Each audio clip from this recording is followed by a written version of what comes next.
ahora sí, supongo que me pueden escuchar. ¿De acuerdo?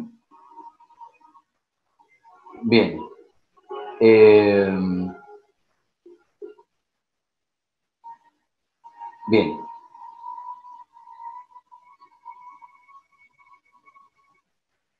Lo que quería era, gracias por la aclaración. Lo que estaba era mostrándoles básicamente los diferentes tamaños en los cuales encontramos el nivel de, bueno, organizaciones de la materia que habíamos visto nosotros ya en la sesión anterior. Desde tamaños de las semillas, que son estructuras pluricelulares, ¿no? Tanto de café como de arroz, ¿no? De mostaza, um, de ajonjolí, y luego pasábamos al tamaño de los ovocitos humanos, ¿no es cierto? Vean ustedes, y luego llegábamos pues hasta los tamaños, ¿no? Tamaños, aquí tenemos un paramecio, por ejemplo, ¿no? Y un grano de polen, vean ustedes. ¿No? Nos seguimos acercando hacia las estructuras más pequeñas, ¿no?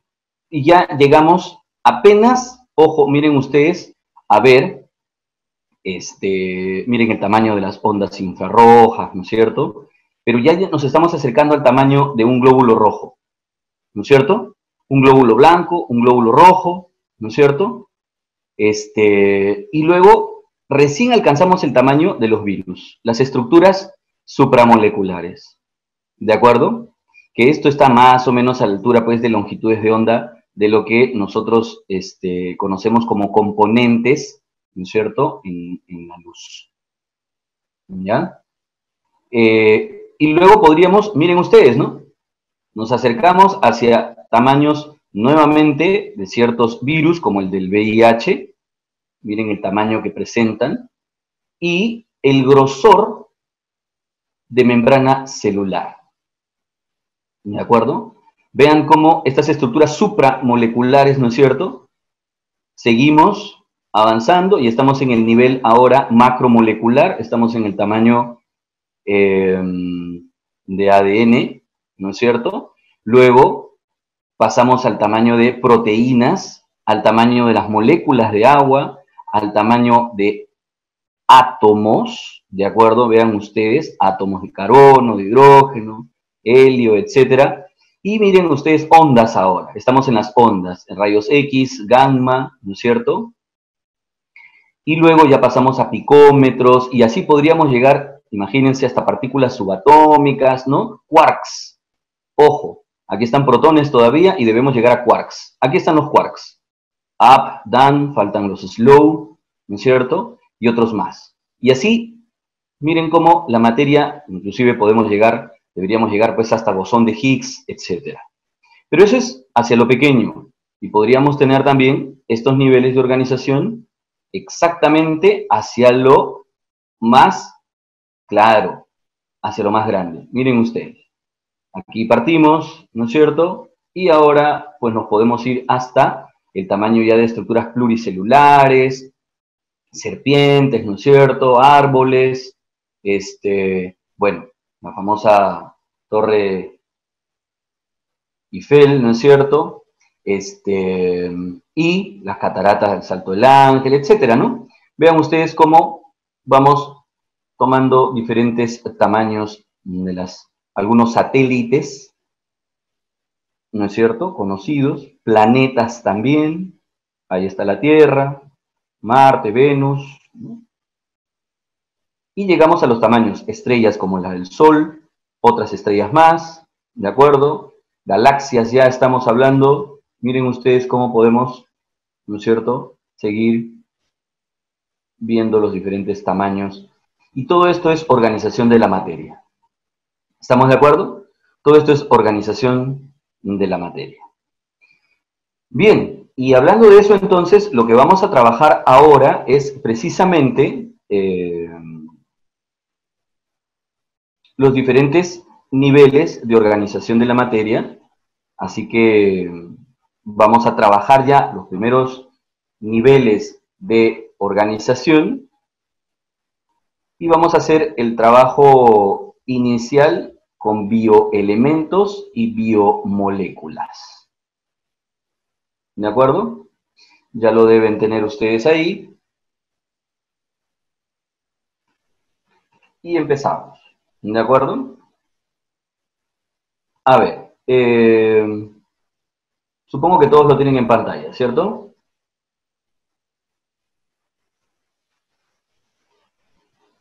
Ya, perfecto. Bueno, en pantalla les estoy compartiendo el culpable de por qué ustedes están en casa y yo en la mía. ¿De acuerdo?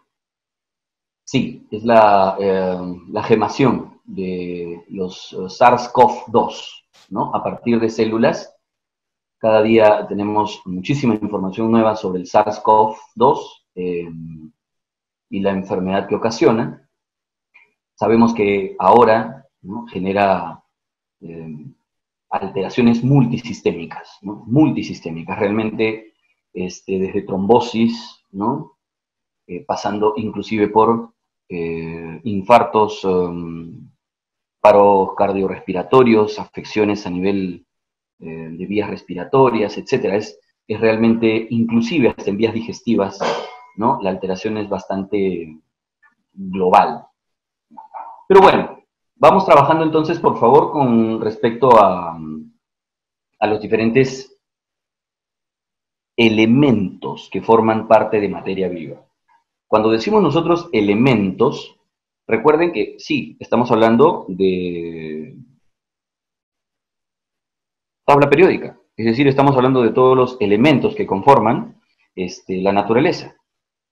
Y de estos, en realidad, dentro del proyecto llamado Materia Viva, solamente pues tenemos algunos de estos elementos. En realidad, hablando en cantidades medias, consideramos alrededor de 27, entre 27 y 30 bioelementos presentes en materia viva. Ojo, dependiendo cuál sea el organismo que tomemos como referencia, esto puede variar, pero vamos a trabajar un ponderado, ¿de acuerdo? Entonces, este ponderado, como les decía, va a incluir más o menos esta cantidad, ¿no es cierto?, de elementos. Ahora, una de las cosas también importantes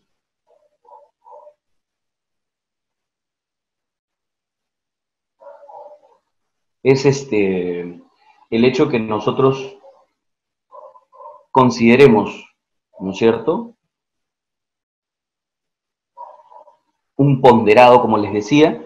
Vamos a trabajar entre, digamos, nosotros y algunos de los seres vivos más importantes. No podríamos generalizar, ¿de acuerdo? Ahora, un detalle interesante aquí es que dividimos todos estos bioelementos, los dividimos de acuerdo, ¿no?,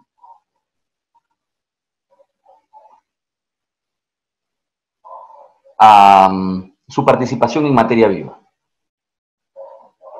¿A qué me refiero? A que nosotros, por ejemplo, eh, consideraremos como bioelementos primarios a los que se encuentran en una mayor cantidad, presentes en materia viva. ¿Ya? Eh, Estamos alrededor del 98, ¿no?, alrededor del 98% de materia viva constituida por estos 6 elementos apenas. Ojo, ¿de acuerdo? Los 4 primeros se les llaman organógenos porque construyen fundamentalmente, entre comillas, el esqueleto químico, ¿de acuerdo? El esqueleto químico del cual estamos constituidos, ¿de acuerdo? Ahora,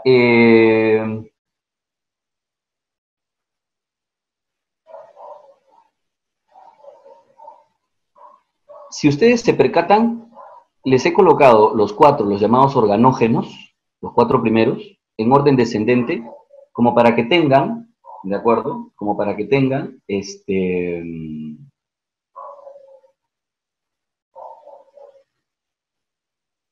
la idea de manera descendente cuál es el más abundante y el menos abundante de estos cuatro.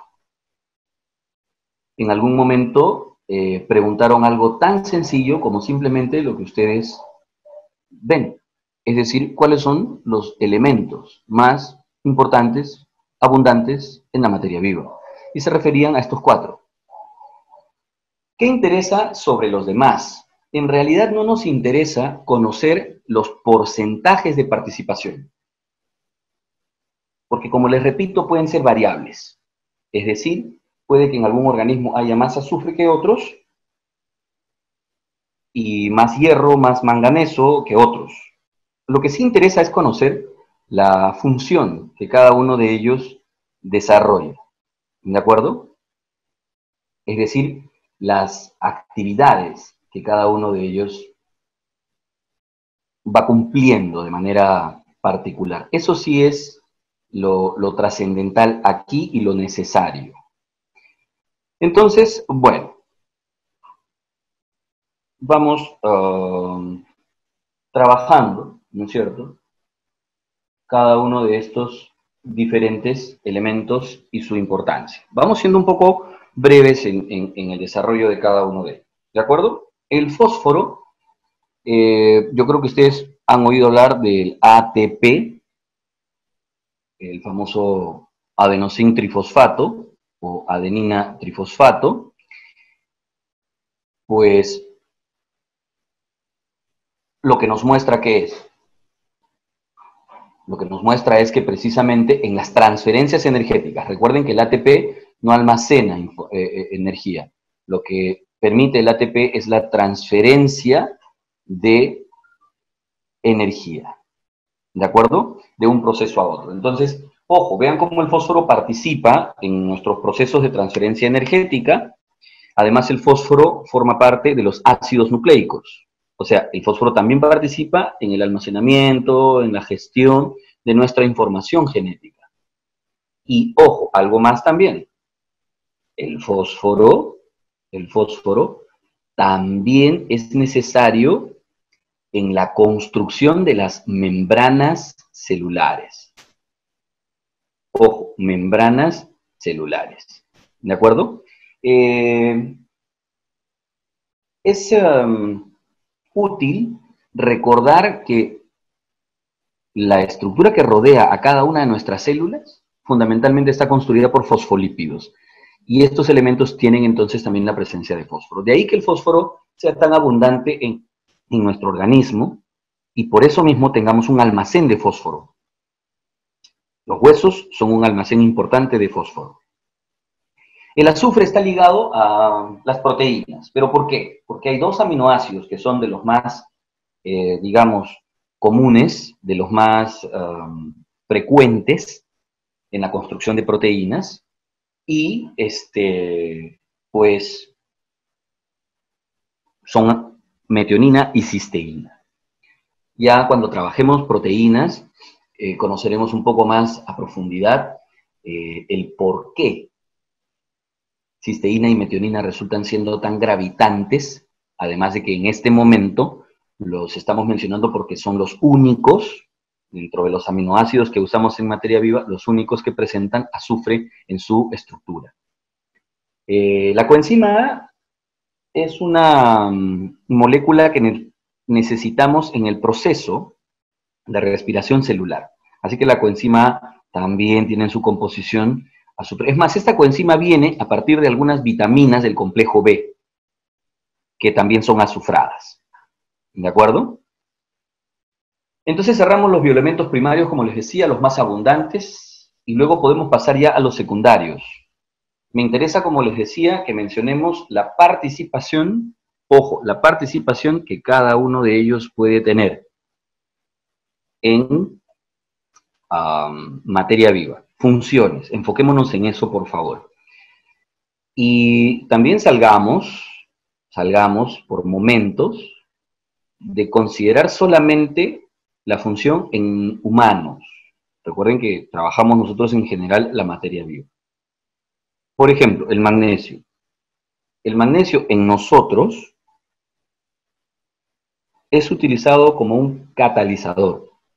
En realidad, este magnesio lo que ayuda es el funcionamiento de ciertas enzimas, cataliza ciertos procesos, ciertas reacciones químicas. Recuerden que ya vimos metabolismo, vimos procesos catabólicos, anabólicos, y bueno, el magnesio participa ahí, ¿de acuerdo? Un catalizador muy importante en muchas reacciones químicas. Eso es en nosotros. Pero un momento, en las plantas, además de ser catalizador, el magnesio es componente principal de la estructura de la molécula llamada clorofila. Clorofila. ¿Estamos de acuerdo? Eh, Ojo, lo que era, creo yo, para ustedes conocido es que la clorofila es fundamental para la fotosíntesis. Entonces, la planta, además de usar el magnesio como catalizador, también es necesario para la construcción de clorofila, de lo contrario no desarrollaría fotosíntesis. Entonces, ahí hay una demanda un poco mayor de magnesio, porque tiene otras funciones. Todos los que están en esta tabla que les estoy mostrando, todos los usamos de manera catiónica. Todos los que están ustedes viendo los usamos de manera catiónica. Sí, el magnesio como catalizador se usa de manera catiónica. El calcio para ciertas funciones también. Sodio y potasio también. El cloro sí es usado de manera aniónica. O sea, todos estos son usados iónicamente. ¿Ya? Pero también forman parte de algunas moléculas. Por ejemplo, el calcio. El calcio para nosotros es necesario. Para la contracción muscular, usado catiónicamente. Para la conducción de los impulsos nerviosos, usado catiónicamente. Para la coagulación de la sangre, usado catiónicamente. Pero para su almacenamiento, nosotros lo almacenamos en huesos y ahí lo usamos formando sales, carbonatos, fosfatos de calcio. Y algunos seres vivos también usan el calcio estructuralmente. Por ejemplo, las conchas de los moluscos también están hechas de carbonato de calcio. El caso de sodio y potasio, estos tienen usos catiónicos, pero mucho más focalizados y que además la célula presenta algunos procesos para poder desplazarlos con mucha precisión de acuerdo a las necesidades que tenga. Estos se utilizan para generar potenciales eléctricos, lo que conocemos como impulsos nerviosos. Entonces van a encontrar ustedes que en condiciones normales, es decir, fuera de alguna actividad especial que esté desarrollando la célula, el sodio y el potasio tienen ubicaciones muy particulares. Por eso se lo he mencionado ahí. El principal catión extracelular es el sodio y el intracelular es el potasio en condiciones normales. De pronto, bajo alguna actividad específica, la célula busque por desplazar a estos cationes de manera dirigida, pero porque quiere precisamente en algún momento generar un potencial eléctrico o alguna concentración de estos iones para flujos osmóticos, etcétera, ¿ya? Pero en condiciones normales se encuentran así. Más abundante el sodio fuera y el potasio más abundante dentro de las células. Y el último es un anión, el cloro, ¿de acuerdo? El cloro es un anión. Sí, también lo usamos para, digamos, tener un control sobre los flujos osmóticos, desplazamientos de agua, pero lo otro importante es que el cloro también participa en la formación de ácido clorhídrico. Y creo que varios de ustedes deben conocer ácido clorhídrico, el ácido clorhídrico, en donde se forma, en donde tenemos esta formación de ácido clorhídrico. ¿En dónde?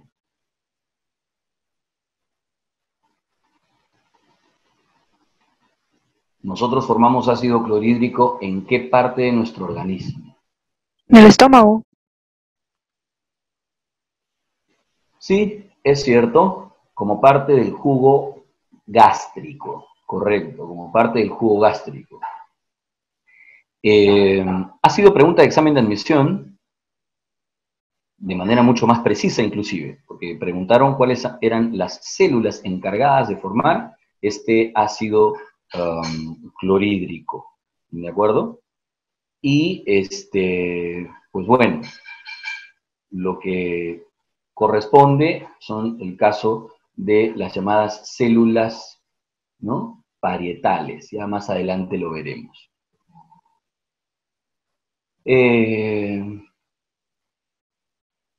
Camila nos pregunta, ¿es el principal bioelemento de la clorofila? Es que, Camila, no podría decir yo, de todos los átomos que componen a la clorofila, que son varios, carbono, hidrógeno, oxígeno, nitrógeno, etcétera, no podría decir cuál es el principal. Lo que yo estoy diciendo es que en la clorofila participa magnesio, así como participan otros también. Pero como estábamos hablando en particular del magnesio, decíamos, hey, el magnesio participa en la estructura de la clorofila. Ahora, ¿en qué participa el magnesio ahí? Bueno, el magnesio es el eje central que une los anillos de Fitol. Más adelante, cuando hablemos de fotosíntesis, veremos la ubicación del magnesio en medio de estos anillos de Fitol para la construcción de clorofila. Sí, luego tendrán acceso a estos materiales. Bien, entonces, les decía, volviendo al trabajo que estamos desarrollando, que todos estos que estábamos viendo aquí son usados de manera iónica. Aunque además de eso pueden tener otros usos, ¿no?, como el ácido clorhídrico que acabamos de ver para el cloro, que además de funcionar como un anión, también participa formando una molécula. ¿Listo? El siguiente grupo también, aquí lo tenemos, ¿no es cierto?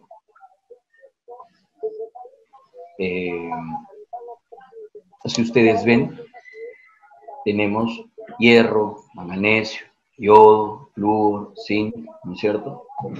Y esto es algo interesante, porque ahora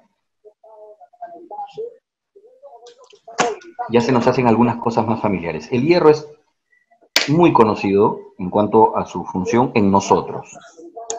Meses atrás deben haber oído ustedes hablar de las campañas que hacía el gobierno con respecto a la anemia, ¿no? Y la relación de la anemia con el hierro, pues está ligada a una de las funciones que cumple el hierro en nosotros, me refiero a los vertebrados, ¿no? Sobre todo pues a los mamíferos.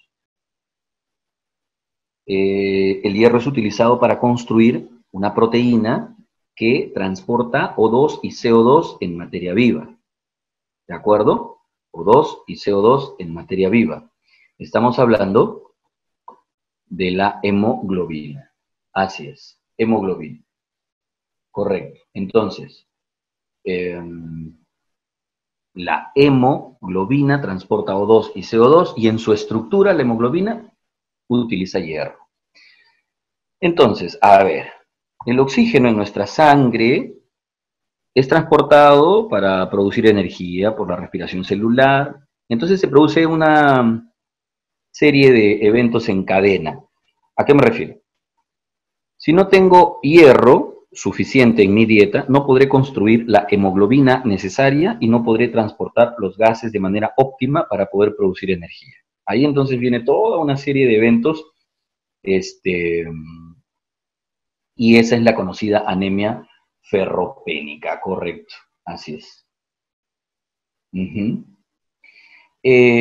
Ahora, el hierro no solamente está presente aquí en la hemoglobina, hay otros también pigmentos y hay otras moléculas y otras proteínas. Yo aquí les hablo, por ejemplo, de los citocromos, ¿de acuerdo? De los citocromos. Por ejemplo, hablando de respiración celular, no sé si lo tienen ustedes ahí presente.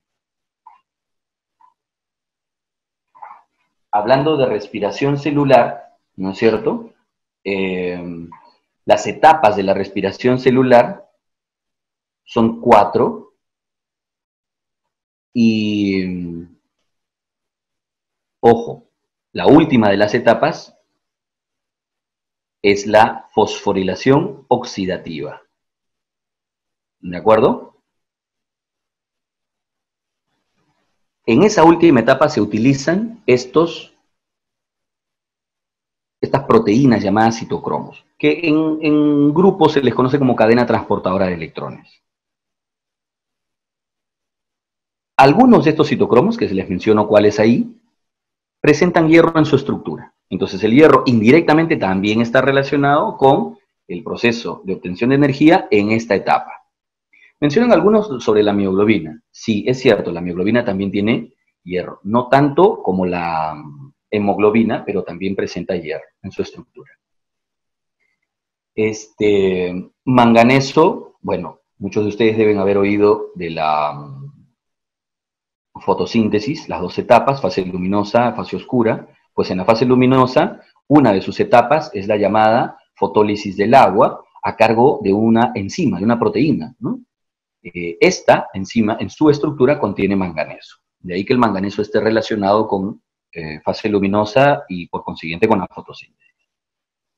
Nosotros producimos muchísimas hormonas en nuestro organismo, todas se encargan de regular nuestras actividades, pero hay algo interesante con respecto a ellas.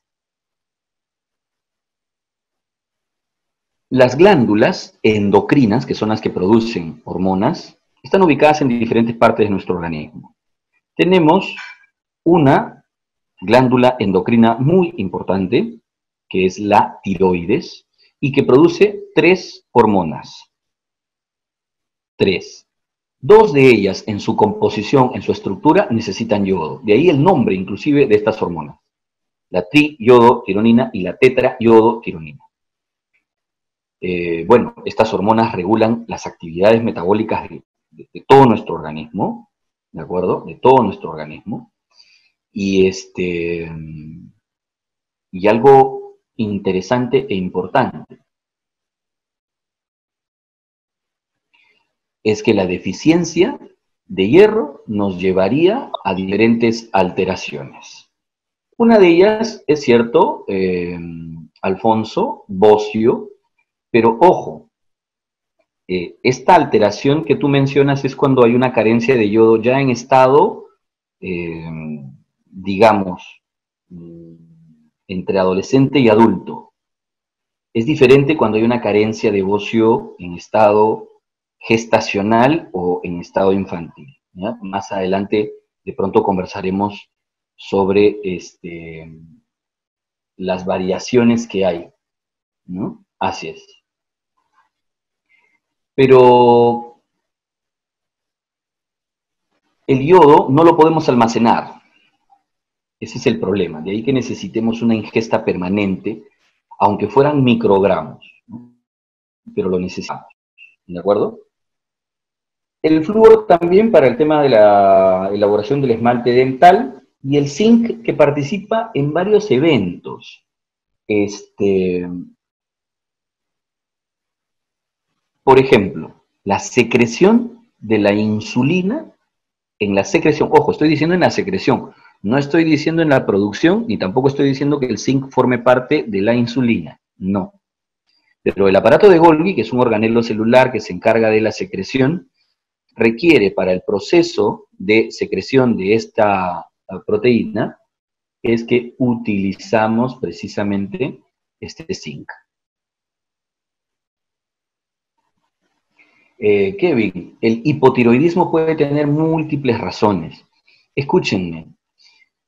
A ver, en la biología en realidad, y más aún en la fisiología, es decir, el estudio del funcionamiento de los sistemas y procesos en materia viva, nunca podemos ser estrictos, ni podemos ser dogmáticos. Tengan mucho cuidado siempre, por favor, porque uno de los hipotiroidismos, ¿no es cierto?, pueden ocasionarse por alguna alteración en los insumos, como por ejemplo en la alteración en la dieta de yodo, etc.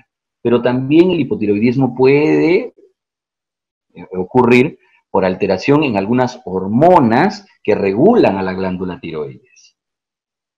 Como también pueden ser por, miren, pueden fácil haber entre 10, 15 o 20 razones por las cuales podemos llegar a un hipotiroidismo. Entonces, nosotros estamos en este momento hablando solamente desde el punto de vista funcional de ciertos elementos y que generan ciertas carencias. Pero no quiere decir que todas las alteraciones en estos órganos se deben a este tipo de deficiencias, ¿ya? Por ejemplo, hace minutos atrás hablábamos de la anemia ferropénica. ¿Y por qué decíamos anemia ferropénica? Le ponemos nombre y apellido. ¿Por qué? Porque hay muchas anemias. Hay múltiples anemias. Esta es precisamente, ¿no es cierto?, aquella anemia que se ocasiona a causa o por deficiencia de hierro. Pero luego podremos ver que hay otros tipos de anemias también. En unos minutos más quizá hablemos de otra más. ¿Ya? Por eso les digo, tengamos mucho cuidado a veces en generalizar. Al menos en fisiología es un poco complicado. Y para cerrar lo del zinc, les decía que el caso del zinc también participa en la construcción de la matriz ósea. ¿Ya? Construcción de matriz ósea. Aquí tenemos otros bioelementos, cobalto, ¿no es cierto?, cobre, litio, silicio, molibdeno, en fin. Y cada uno de ellos nuevamente tendrá alguna función. El cobalto, ya que estábamos hablando precisamente de anemias, el cobalto está asociado con la estructura de una vitamina, la famosa B12, la cual participa en la construcción de glóbulos rojos. Si retrocedemos minutos atrás, nosotros habíamos hecho ya una relación entre sangre, hemoglobina, transporte de gases y energía, si recuerdan bien. Bueno, ahora a esta secuencia podríamos añadirle sangre, hemoglobina, glóbulos rojos, transporte de gases, energía. ¿Y por qué pongo los glóbulos rojos ahí? Porque los glóbulos rojos transportan la hemoglobina. ¿Estamos de acuerdo? Estos glóbulos rojos no son eternos. Los estoy constantemente eliminando y formando nuevos. O sea, los estoy recambiando. Ahora, para la formación de nuevos glóbulos rojos necesito esta famosa vitamina B12. Entonces, una carencia de B12 también alteraría la formación de glóbulos rojos y por consiguiente también alteraría el proceso de transporte de hemoglobina y por consiguiente de producción de energía. Entonces se produce también otra anemia. Así es. Megaloblástica. ¿Ya? Ahora, una proteína que habíamos visto minutos atrás era el caso de la hemoglobina, ¿no es cierto?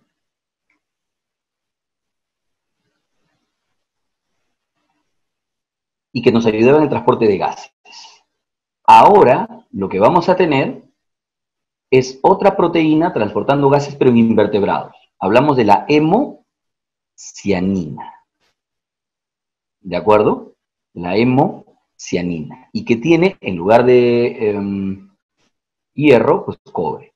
La hemocianina está presente en varios grupos de invertebrados. ¿Ya? Varios grupos de invertebrados.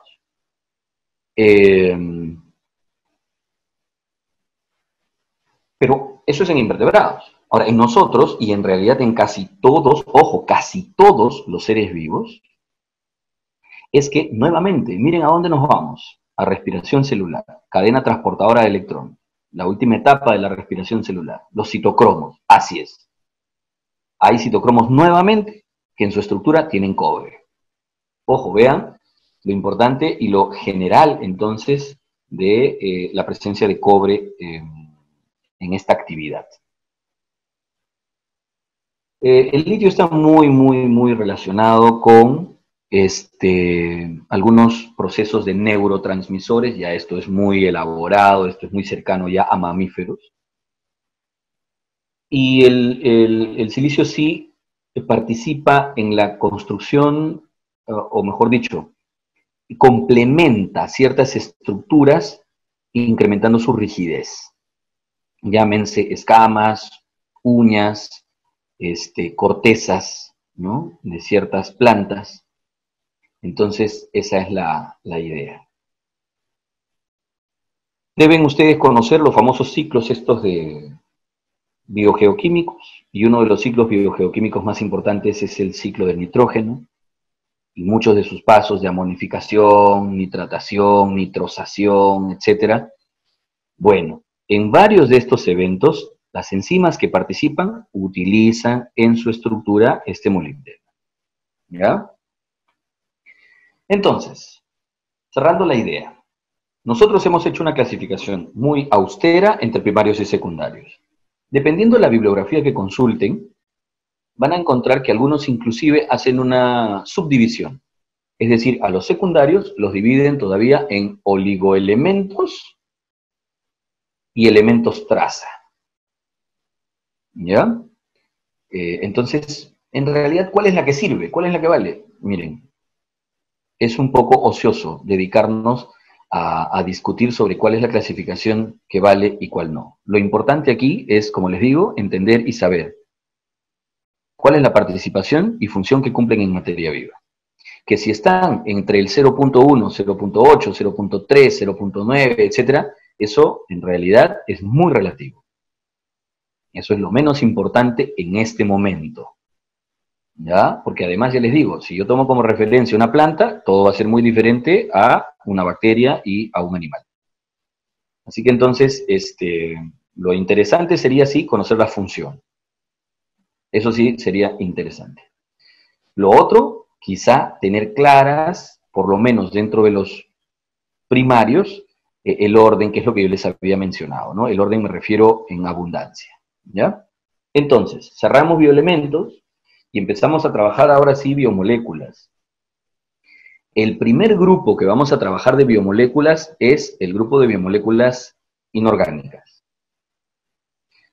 ¿Cómo diferenciamos una molécula orgánica de otra molécula inorgánica? ¿Cómo diferenciamos esto?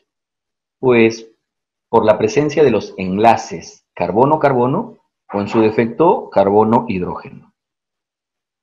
Repito, enlaces carbono-carbono o enlaces carbono-hidrógeno. Si es que encontramos enlaces carbono-carbono, carbono-hidrógeno, hablamos de moléculas orgánicas, y de estar ausentes, pues son inorgánicas. Aquí tenemos una lista de las principales biomoléculas inorgánicas que vamos a estudiar, ¿de acuerdo? Y pues bueno, sería necesario en cada una de ellas conocer su estructura, su composición, funciones, por qué la materia viva la eligió, por qué la materia viva la utiliza. ¿Me dejo entender? Eso es lo relevante que deberíamos de identificar en estos momentos. Empecemos entonces. Agua. Bueno, yo creo que sobre agua está algo más o menos conocido. Me gustaría, por favor, que me acompañen. Veamos el cursor. Aquí tenemos nosotros, por favor, un átomo de oxígeno, dos átomos de hidrógeno. Y recordemos sus distribuciones electrónicas y además sus configuraciones y los requerimientos o las necesidades que tienen desde el punto de vista de equilibrio electrónico. ¿A qué me refiero? Veamos el oxígeno. Claramente vemos que son, ahí están sus 8 protones y sus 2, 4, 6, 8 electrones, ¿no es cierto? Distribuidos en los niveles, etcétera. Pero lo que me interesa que se percaten ustedes es que están desapareados el electrón de aquí y el de acá. No sé si me están acompañando con el gráfico, por favor. O sea, me refiero a, si se dan cuenta, ¿de acuerdo? Tenemos nosotros este electrón de aquí y este electrón de acá desapareados. Y son los que van a permitir la formación de enlaces covalentes. Covalente, un enlace covalente es el que comparte electrones. ¿Con quiénes van a compartir estos electrones? Pues con los hidrógenos. Los hidrógenos también, ¿cuál es su historia? Pues tienen un protón, un electrón, este electrón, y está desapareado. Aquí está su electrón de este hidrógeno, aquí está el electrón del otro hidrógeno, están desapareados.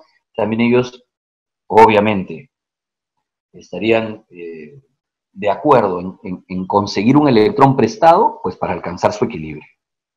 Y el oxígeno, pues conseguir 2 electrones prestados y alcanzar su equilibrio. Claro, el hidrógeno está en 1s1 y busca un electrón más para llegar al equilibrio del 1s2.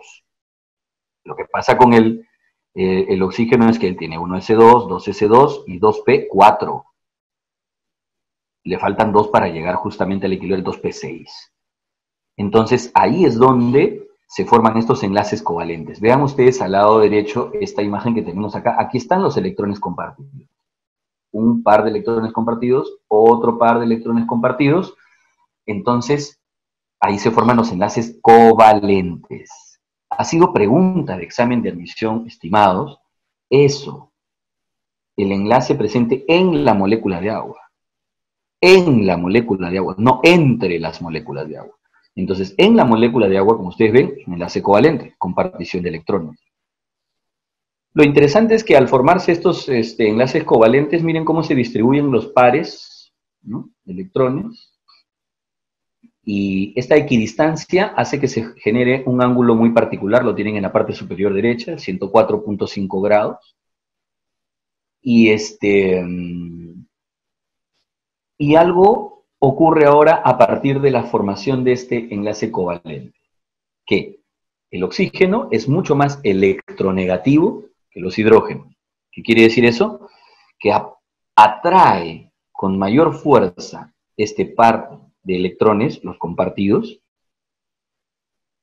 hacia su núcleo atómico. Quiere decir que cuando entonces los electrones, en realidad, al ser más atraídos por el oxígeno que por el hidrógeno, en el momento en que estén en la nube electrónica del oxígeno, pues el hidrógeno tienda a sentir que en realidad, en ese momento, más que haber ganado un electrón, siente que ha perdido el suyo. Por eso, vean ustedes aquí, por favor, y esto es lo interesante.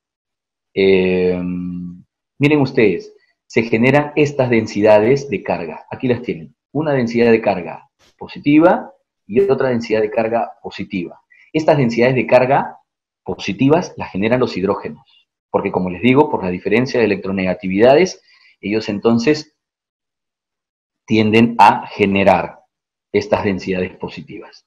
Sienten, como les digo, la pérdida, entre comillas, de su electrón, más allá de haber ganado un electrón. Y por compensación, por la concentración y reubicación de sus electrones, ahora, de estos electrones apareados que están en el otro lado, miren cómo el oxígeno genera esta densidad de carga negativa en esta zona. ¿De acuerdo? Bueno, señores, lo que acaba de ocurrir es algo, entonces, poco usual en las moléculas. Hay casos, pero este es uno muy particular. Y este es el rasgo importante que la materia viva valora en la molécula de agua y utiliza en la molécula de agua, y razón por la cual la materia viva va a tener tanta agua en su composición. ¿Cuál? La naturaleza polar del agua. ¿Cómo que polar? Sí, tiene densidades, tiene regiones con densidades de carga positivas y densidades de carga negativas. Es polar, pero no es polar positiva y tampoco es polar negativa.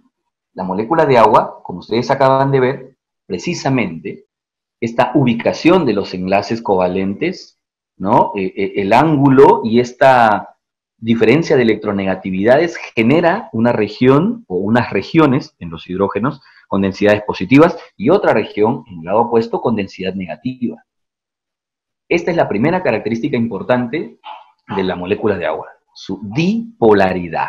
Y la dipolaridad le va a traer muchísimas características y propiedades que son sumamente valiosas para la materia viva. Angie, sobre el puente de hidrógeno, paciencia, ya vamos a llegar ahí. Ahorita estamos hablando de una molécula de agua. Y aquí, si te has dado cuenta, Angie, en una molécula de agua no hay ningún puente de hidrógeno. ¿De acuerdo? Thais, lo que acabo de poner en amarillo o resaltarlo son las regiones de densidad de carga. Es decir, hay regiones con densidades de carga positiva y una región con densidad de carga negativa. ¿Ya? Esa es la idea. Entonces, estamos hablando de una molécula de agua. Y en una molécula de agua no hay puentes de hidrógeno, están los enlaces covalentes y se acaba entonces de originar esta característica de dipolaridad. A partir de esta característica dipolar, entonces, miren ustedes cómo, si se tratara de un efecto dominó, vamos a tener un montón de nuevas características, de nuevas propiedades que la molécula de agua va a tener y que van a ser valiosas para la materia viva. La primera de ellas, a ver, hago una pregunta.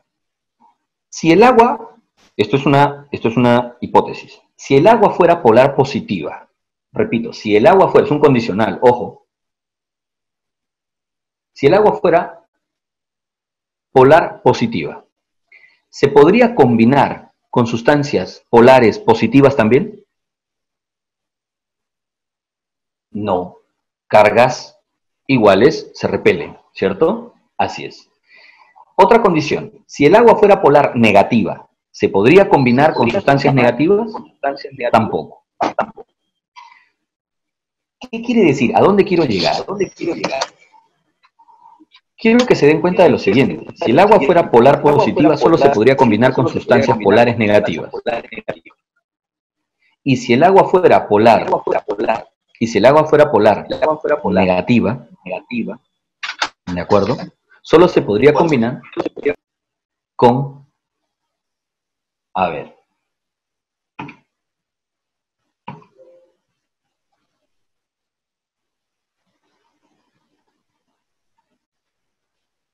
bien, no sé. Bien, ahora sí, todo tranquilo.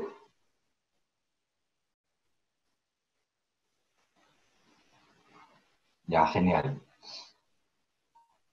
Ya. No, sí, cualquier cosa, por favor, me van avisando. La idea es estar al tanto de todo lo que ocurre. ¿Ya? Bien, volvamos entonces. Les decía que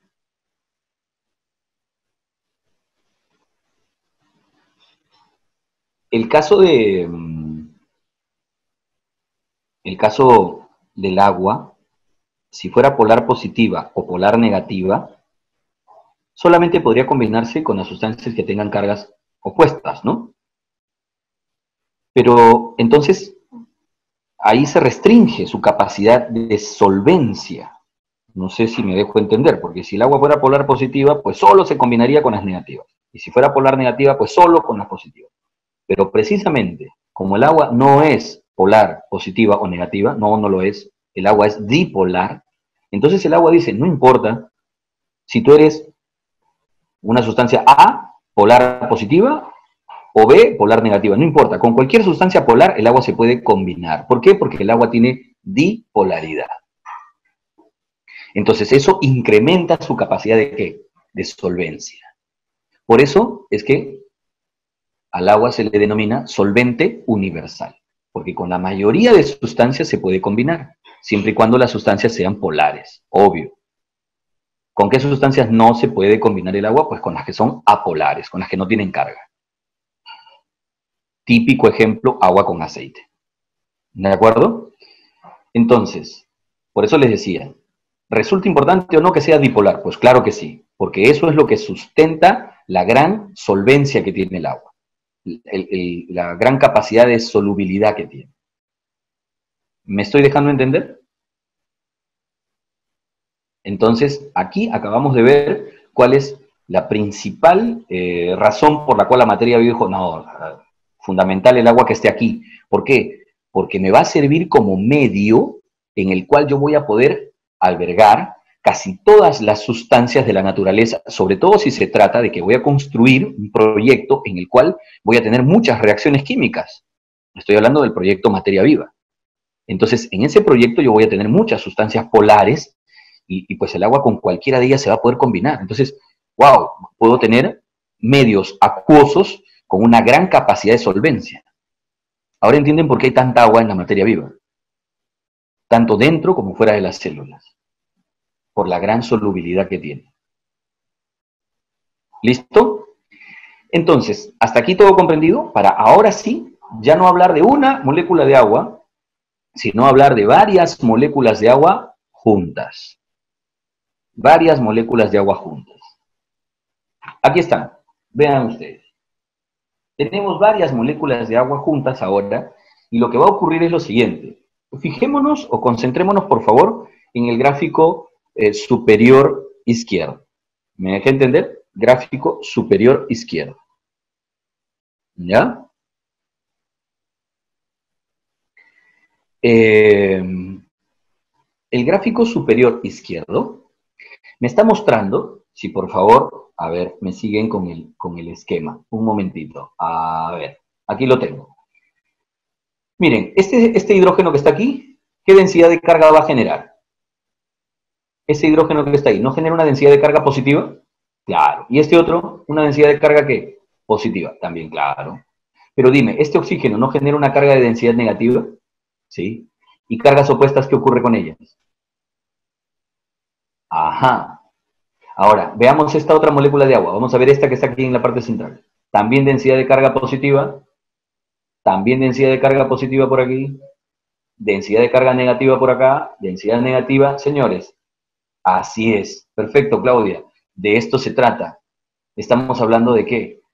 Simplemente dipolos. Estamos hablando de fuerzas de atracción intermolecular.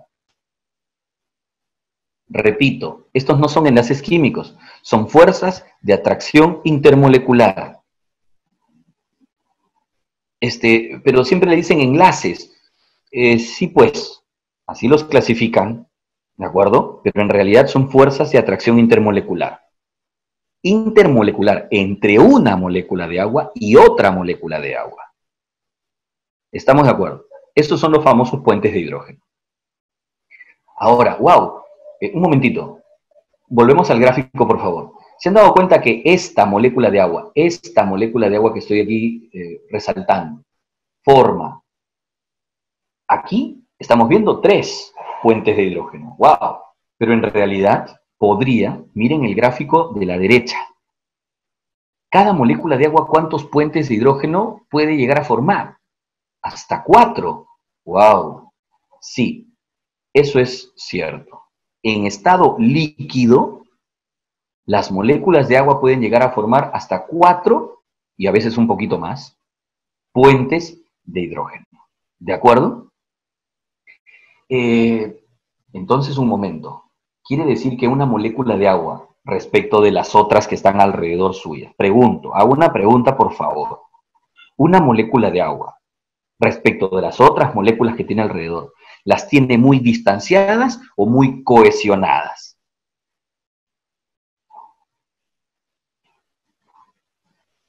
Claro. Perfecto, Jimena. Claro, Gina, no lo dudes. Es cierto. Claro, bien. La idea es que lo que tenemos es una alta cohesión, una elevada cohesión molecular. Pero mi pregunta es, ¿en qué se sustenta la elevada cohesión molecular que tiene el agua? ¿En qué se sustenta? ¿En la gran cantidad de qué? De puentes de hidrógeno.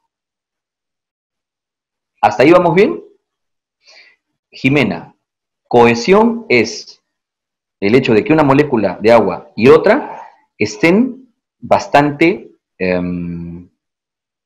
vamos a utilizar un sinónimo que no nos dé una idea errada, se encuentran bastante atraídas, ¿de acuerdo? una respecto de otra. Así es.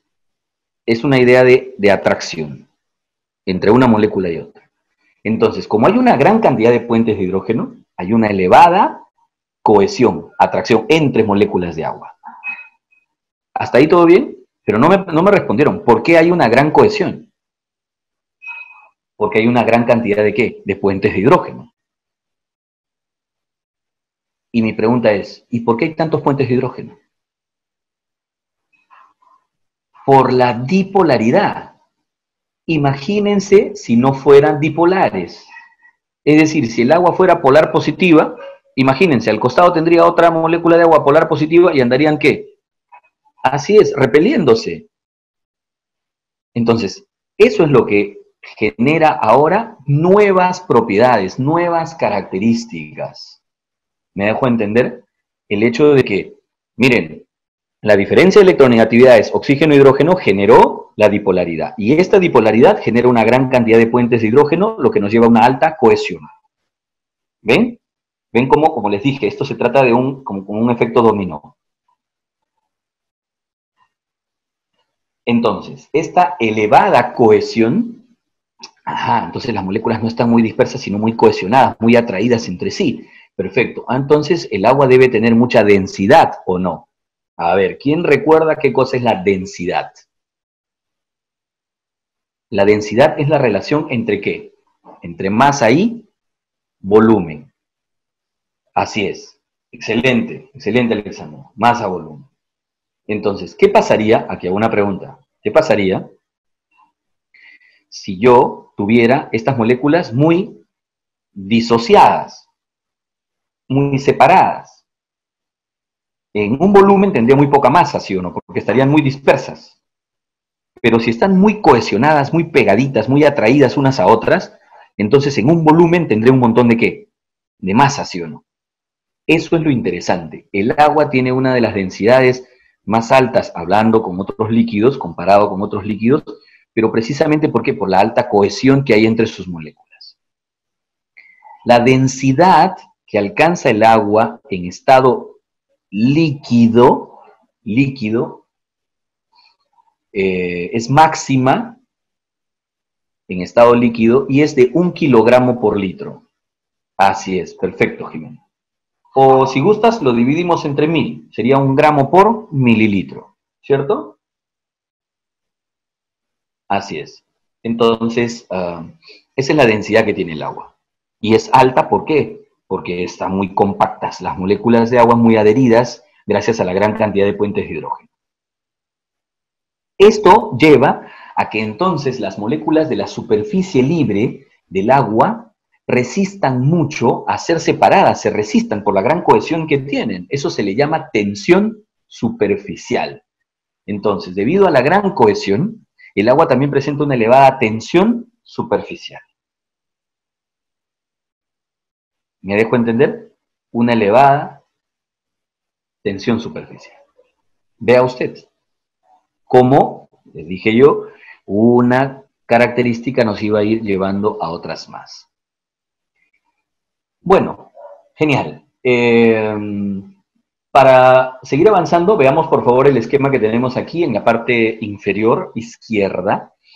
Vean ustedes los ángulos, distancias, etcétera. Solo les diré algo. Los puentes de hidrógeno son 7 veces más débiles que un enlace covalente. O sea, no son tan fuertes. ¿De acuerdo? Los puentes de hidrógeno. No son enlaces químicos, ya les dije, son fuerzas de atracción, son mucho más débiles, pero no se olviden, en el agua hay un montón. Serán débiles, correcto, pero hay un montón. Cada molécula de agua, ya les dije, puede formar hasta 4 puentes de hidrógeno en estado líquido. ¿De acuerdo? ¿Hasta ahí vamos bien? ¿Alguna duda, pregunta? Bueno, aquí tengo algunas de las características ya o propiedades que tiene física y químicamente hablando el agua. ¿Me dejo entender? Excelente, Adeli. Excelente. Ahí vamos a llegar ahora a hablar de qué pasa con el agua cuando cambiamos de estado. ¿Ya? Ahí vamos a llegar. Pero bueno, les decía, ahí está su punto de ebullición. Dice, fíjense por favor que hay que llegar hasta 100 grados para que el agua pues se convierta en un gas. Y dices, wow, temperatura bastante alta. ¿Y por qué habría que llevarlo hasta una temperatura tan alta? O sea, no es tan fácil calentar el agua, no es tan fácil convertirla en un gas. A ver, señores, la temperatura que evalúa, la temperatura evalúa el grado de agitación molecular. Entonces, aumentar la agitación molecular del agua no es tan sencillo. ¿Y por qué no lo es?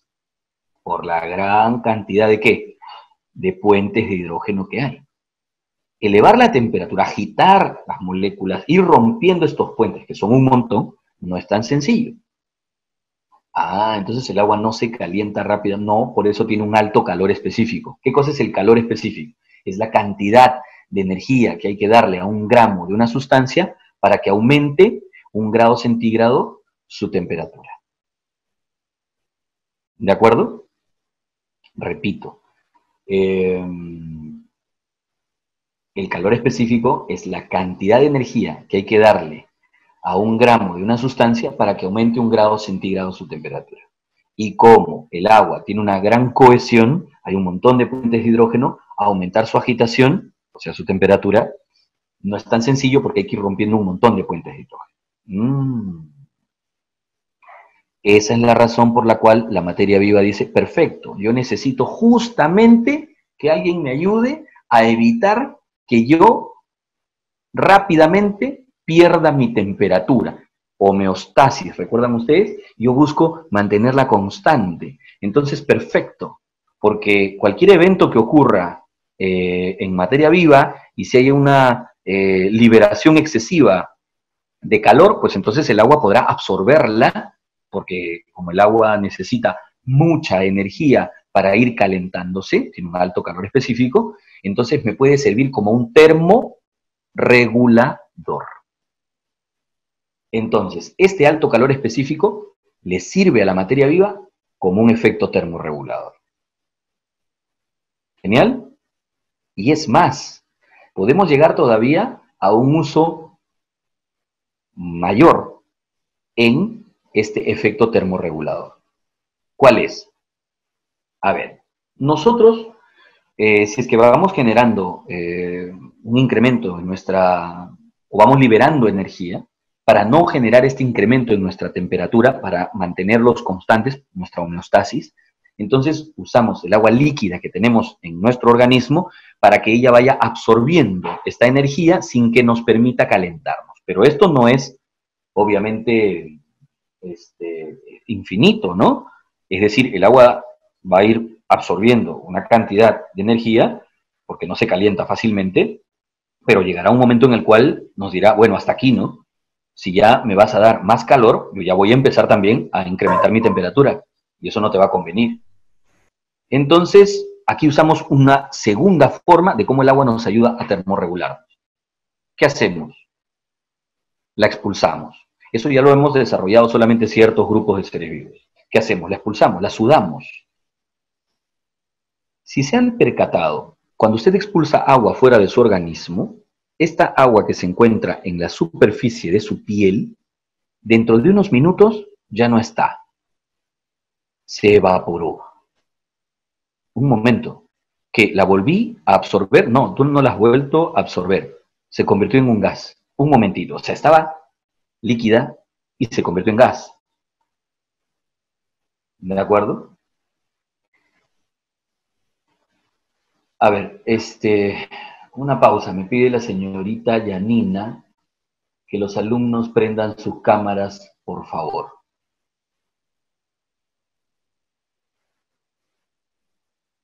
¿Ya? Bueno, los que no tengan ya luego lo ven con los directores, no lo sé. ¿Ya? Solamente estoy transmitiendo lo que me acaban de pedir. Ya, eso lo ven por favor con ellos después. Yo solamente transmití esto para continuar, ¿ya? A ver, se me perdieron algunas preguntas por acá, voy a retroceder un poco. Sí, repito lo de sudoración, que es a donde quiero llegar. Ajá. Alguien me pregunta aquí si el punto de ebullición y el calor de vaporización es lo mismo. No, y ahí quiero llegar, por favor. ¿Ya? A ver, escúchenme.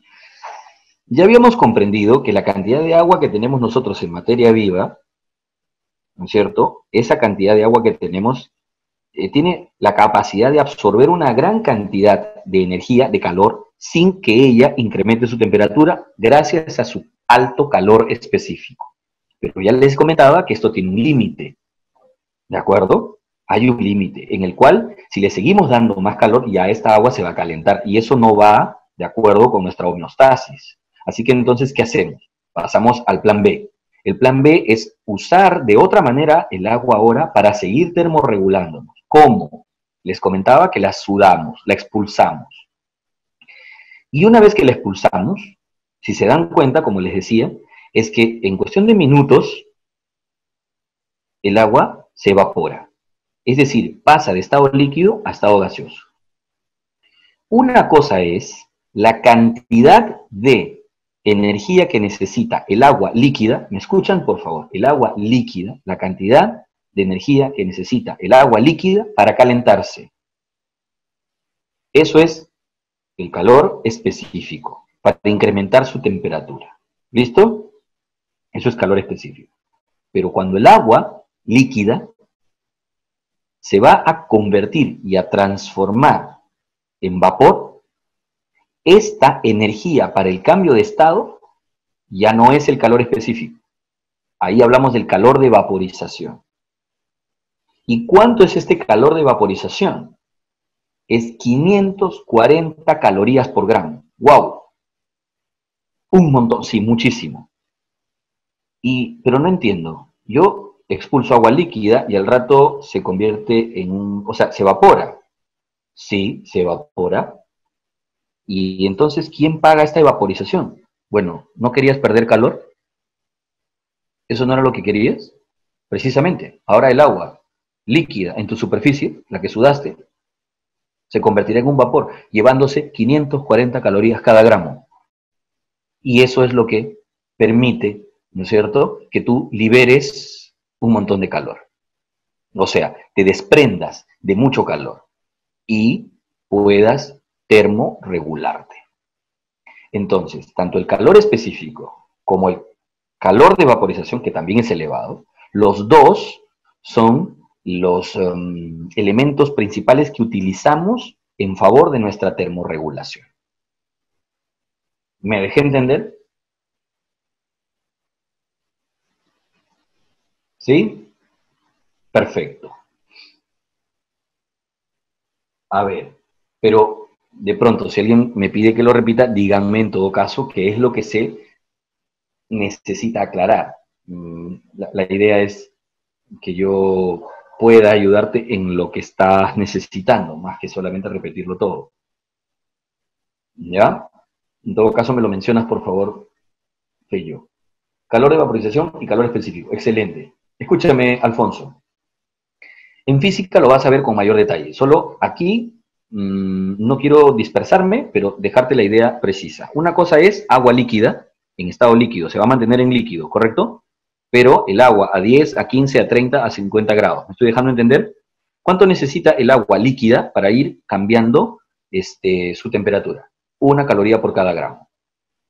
Pero luego el agua llega hasta 100 grados, ¿correcto? En estado líquido.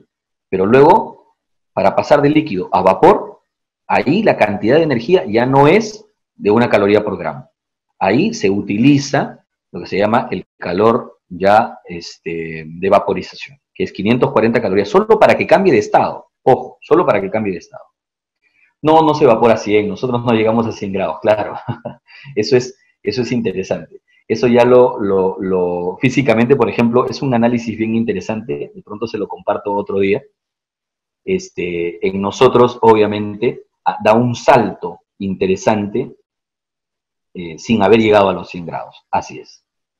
Eso es cierto. Y gracias, Sebastián, por aclararlo así. Sí, en efecto, calor latente, calor específico. Así es. Eso por eso les decía que en física lo van a ver ya con mayor, sí, siempre es caloría por gramo. Ajá, así es. Entonces, bueno, esas son todas las propiedades que tiene entonces el agua, ¿no es cierto? Eh, que estamos viendo. La última, la constante de ionización, esta baja constante de ionización, voy a regresar luego a ella, ¿ya? A ver, entonces, el agua es utilizada como solvente por su dipolaridad. Es usada para termorregularnos por su alto calor específico y su alto calor de vaporización. Ahora, ¿la densidad del agua varía? Sí, así es, varía. No es la misma cuando cambia de estado. Así es, la densidad del agua la mencionamos nosotros una caloría gramo, o perdón, un gramo por mililitro, la densidad, o kilogramo litro, y les dije que esa densidad era máxima en estado líquido. Pero ¿qué es lo que pasa? Miren este gráfico. Aquí, el de la densidad. Vean ustedes, miren cómo están las moléculas de agua. Ahí tenemos un recipiente donde contenemos agua líquida y agua sólida. ¿Estamos de acuerdo? ¿Sí? Ya. Miren ustedes cómo están. La parte líquida, cohesionadas las moléculas de agua, y cómo está la parte sólida, cómo están cohesionadas. Bueno, les informo que en estado líquido, en esta parte líquida, se llegan a formar, vamos a decirlo, de manera ponderada, 4 puentes de hidrógeno por cada molécula de agua. En cambio aquí, en estado sólido, se nota mucho más claramente que solo se forman ¿cuántos? 3. Un momentito. O sea que se han distanciado un poco. Sí. Distanciarse significa que el volumen se reduce o aumenta. Si las moléculas ahora están un poquito más disociadas, aumenta. Excelente. Yo creo que muchos de ustedes se habrán dado cuenta que cuando ponen o dejan una botella, ¿de acuerdo? Así es, dejan ustedes una botella con agua en el congelador, la botella puede fácilmente hasta reventar. ¿Por qué? Porque el agua cuando se congela aumenta su volumen. Y si es la misma masa, pero ahora con más volumen, ¿qué pasa con la densidad? Disminuye. Miren ustedes el gráfico que tenemos al lado izquierdo. Ahí está la densidad. Miren ustedes, la máxima la conseguimos aquí, a 4 grados. Aquí, a 4 grados, vean ustedes que esta es la densidad máxima aquí. ¿Cuánto? 1 kilogramo litro. Pero ¿qué pasa cuando se congela por debajo de cero? ¿Qué pasó? ¿La densidad a cuánto llegó? Disminuye. ¿Por qué? Porque el volumen aumentó. Porque se ordenan de otra manera. Se distancian las moléculas. Aumenta su volumen. ¿Listo? Por eso el hielo, como ustedes ven en el gráfico, flota, ¿no? Me refiero al agua sólida. Es menos densa. Ese es uno de los peligros. Ese es uno de los peligros de cuando la materia viva se expone a los puntos de congelación. Que se expande el agua y al expandirse puede reventar la célula. ¿Estamos de acuerdo? Ese es el problema. Habrán visto ustedes que la mayoría de estas personas que están en actividades en el hielo siempre tienden a cuidar esto, ¿no? Los alpinistas sobre todo, muchos de ellos terminan mutiladas algunas falanges de sus dedos, las manos y los pies, porque se les congelan, ¿no? Y al congelarse ya se necrosa el tejido, se destruye, porque literalmente al congelarse el agua, pues incrementa su volumen y revienta las células. Bueno, entonces, volvamos a esta última de las características que tienen las moléculas de agua, que me refiero a la baja constante de ionización que tenemos. Cuando decimos baja constante de ionización, me estoy refiriendo a una molécula de agua. H2O. Una vez que se construye, que se forma, algunas de estas moléculas de agua no alcanzan un equilibrio, no llegan a formarse correctamente y entonces se disocian. Pero lo interesante es que cuando se disocian estas moléculas de agua, si es que ocurriera esta disociación, la cual es muy baja, porque aquí tienen ustedes, ¿cuál es la constante de ionización del agua? Es 10 a la menos 7 moles por cada litro. Aún estas moléculas que se disocian, no se separan en hidrógeno y oxígeno, sino se disocian de la manera siguiente. Queda un OH con carga negativa, ¿no es cierto? El OH, un hidrógeno unido al oxígeno, un OH, un oxidrilo, cargado negativamente, y un hidrogenito solo queda con carga positiva, ¿no es cierto? Un oxidrilo con carga negativa y un hidroxilo con carga positiva.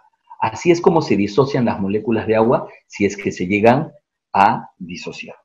La disociación es muy baja, son pocas las moléculas que se disocian. Aquí está la constante, 10 a la menos 7 moles por litro. Lo que quiere decir que en el agua pura encuentro esa cantidad de moléculas disociadas. En el agua pura. O sea, la concentración de OHs, de oxidrilos ionizados, en el agua pura es de 10 a la menos 7. Y la concentración de hidroxilos es también 10 a la menos 7, porque esa es la cantidad de moléculas que se han disociado. ¿Me dejo entender? Aide nos pregunta, ¿a qué se refiere con 4 grados de temperatura? Aide, nos referimos a que esa es la temperatura a la cual el agua alcanza su máxima densidad. Repito, esa es la temperatura a la cual el agua líquida alcanza su máxima densidad. ¿Me dejé entender? Camila nos dice, el agua varía su ionización si se congela. Interesante. Camila, si hablamos de agua pura, ¿no es cierto? De agua pura, los cambios son diferentes. Pero aquí viene una noticia interesante, Camila. En la naturaleza, casi nunca encontramos agua pura. Tú dirás, ¿qué? ¿Qué? Sí, señores, casi nunca encontramos el agua pura, o sea, H2O sola, solita. No, en la naturaleza siempre el agua está combinada con sustancias, siempre. Y en nosotros, en materia viva, está combinada con muchísimas cosas. ¿De acuerdo? Estas combinaciones hacen entonces que las disociaciones cambien, que se incrementen las concentraciones de hidroxilos o de oxidrilos. Y precisamente estas evaluaciones, aquí las tengo, por favor, luego regresamos a esto. Vean ustedes. Interesante, Kevin, los manantiales. Tú has tomado agua, ¿cómo le dicen? Agua mineral, ¿no? No vamos a hablar de marcas, pero hay tantas, ¿no? Dicen, oh, la extraemos de manantiales. Y si tú la lees, San Mateo, por ejemplo, ya está. Y tú lees la botellita que contiene y te dicen agua, H2O, pero luego dice sodio, potasio, magnesio, etcétera. Un momentito. ¿Qué pasó? Yo estoy comprando agua. Sí, pues, pero esa agua de ese manantial no viene sola. Y en ningún manantial. Es lo que llamamos, Rainer, correctamente electrolitos. Así es. Fake. No, lo que pasa es que, como les digo, agua pura rara vez vamos a encontrar en la naturaleza. Rara vez. Muy pocas ocasiones encontramos agua pura. Si alguna vez tienen la oportunidad de probar agua destilada, pruébenla por lo menos, no tomen, porque en realidad no solamente va a ser necesario, sino que tampoco es tan agradable, pero pruébenla para que se den cuenta que hasta el sabor del agua pura es totalmente distinto. Nosotros casi nunca tomamos agua pura, ¿ya? Por muy filtrada que sea. Por supuesto, así es, todas las aguas, las termales, ¿no es cierto? Y sí, en algún momento he probado el agua destilada, ¿no? Como para, por eso decirles, en algún momento si lo pueden hacer, se darán cuenta que tiene un sabor muy particular, muy distinto. Es claro, Kevin, podemos acercarnos a niveles muy cercanos de agua pura, ¿no es cierto? En realidad las destilaciones serían una forma muy cercana a conseguir agua pura, pero aún así siempre tienen algunas combinaciones de otras sustancias. Los filtros nos acercarían mucho a eso. ¿ya?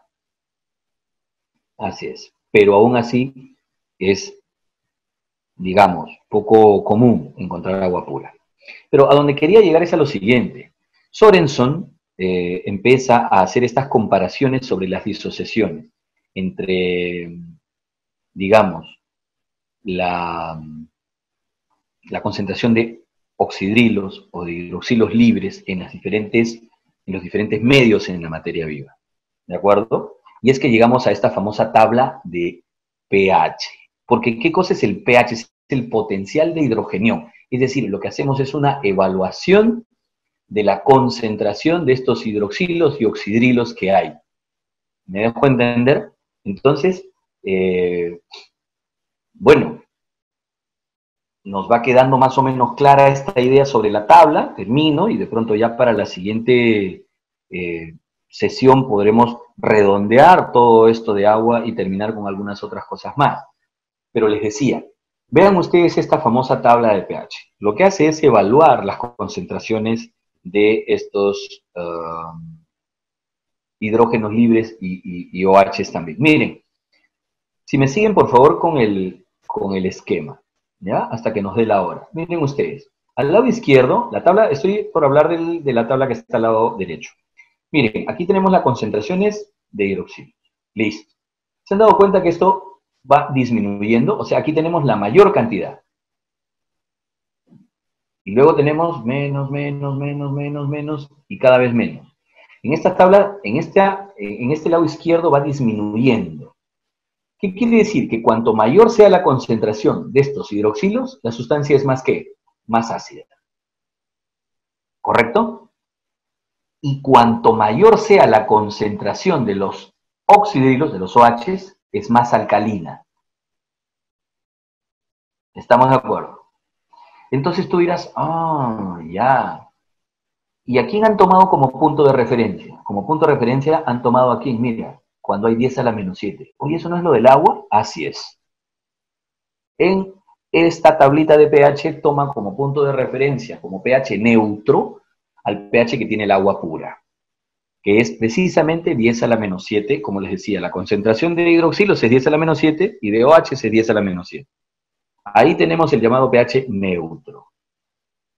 Entonces, ahora viene algo interesante y les dejo rebotando varias preguntas, varias opiniones, como para que las trabajemos la siguiente sesión. Entonces, ojo, Alfonso, es 10 a la menos 7 moles por litro, ¿ya? Entonces, ahora, ¿y entonces qué cosa es el pH ácido? Entonces, ¿yo tengo pH ácido en mi organismo o tengo pH alcalino? Porque yo escucho que en la televisión y hay gente que me anda diciendo que yo debo alcalinizarme o acidificarme. Es más, hay quienes están vendiéndote agua alcalinizada, ¿no? Y entonces no entiendo. ¿Yo realmente soy ácido? ¿Soy alcalino? ¿Tengo medios ácidos en mi organismo? ¿Tengo medios alcalinos? ¿Y qué ocurre si es que yo cambio mi pH entonces? ¿Eso será útil para mí? ¿No será útil? Bueno, no se pierda el próximo capítulo del curso entonces, mis estimados. ¿Estamos de acuerdo? Claro, esa es la idea. Claro, para que la próxima sesión entonces podamos cerrar las ideas y sigamos trabajando sobre esto. ¿Estamos de acuerdo? Así es, Alfonso. La historia continuará. Y qué perfecto, Kevin, hablar de cáncer, porque también hay gente que asocia estas cosas con el cáncer y todo lo demás. ¿Bien? Perfecto, 10 en punto. Muchas gracias por su tiempo, gracias por la participación. Espero que haya sido algo útil, ¿de acuerdo? Sí, lean, por favor, busquen información y luego la contrastamos cuando estemos en clase. ¿Estamos de acuerdo? Sí, porque encontramos de todo, ¿eh? En Internet van a encontrar de todo, buena como mala y pésima y muy buena información también, ¿ya? Pero ya aprenderemos de eso también.